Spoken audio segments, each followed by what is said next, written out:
Here is a simple circuit.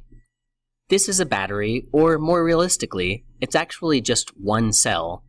Batteries contain multiple cells, all in series. But instead of calling this a battery, we will start to refer to it as a cell. The electromotive force, epsilon, is the total potential difference, or the total voltage, that the battery or cell provides to the charges. Where does that voltage go? It gets consumed or dissipated by the resistors. But what happens to the total resistance of the circuit if we add another resistor in parallel? You may think that because there's another resistor, the total resistance goes up. But that's not quite correct. Imagine we have a pipe flowing and water is passing through the pipe. When we add a second channel for the water to flow through, what happens? Well, on the right, we have more water flowing. It's easier for the water to flow when there are more pathways. In the exact same way, it's easier for current or charge to flow when we open up a second pathway through this resistor. So, adding this resistor decreases the total resistance because we just made another path where charges can flow through. But what if we take that second resistor and we give it a huge resistance? That's like taking this pipe and adding a very resistive pathway over here. Does this extra pathway really change much about the current or the water flow? Well, the answer is no, because water doesn't really flow through that path.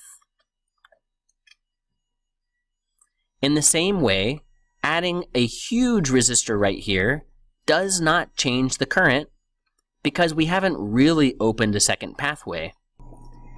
This idea is confirmed by our equations for resistance. When resistors are in parallel, we find the total by adding the inverses.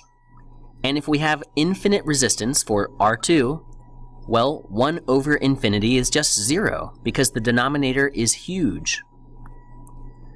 And this turns into, the right side turns into 1 over R, and then when we take the reciprocal of both sides, we find that the total resistance is R1. In other words, we did not change the total resistance by adding this infinite resistor R2 over on the side.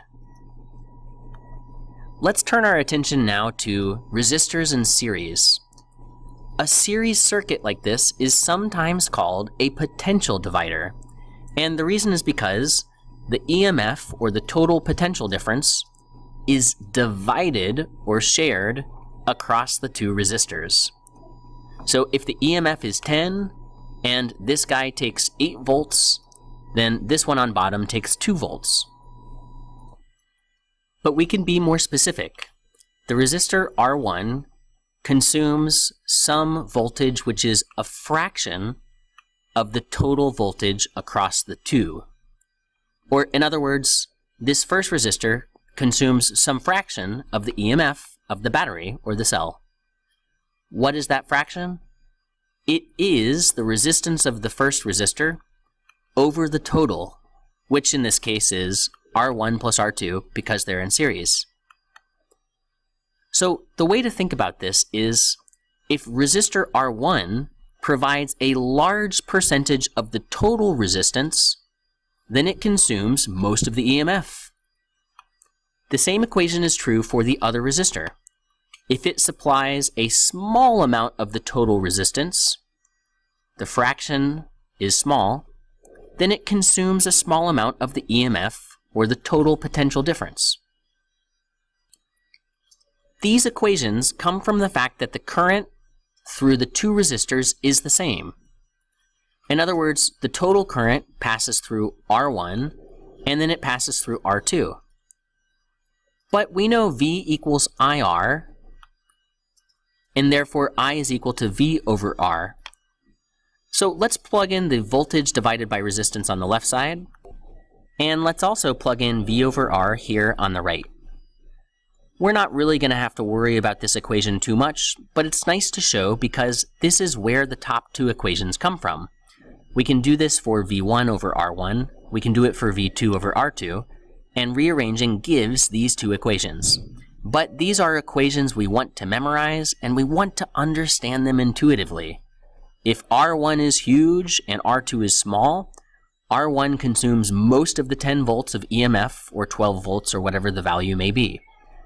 We can never have this guy consuming 0 volts unless R2 was actually 0. Otherwise, they will each consume some fraction of the EMF.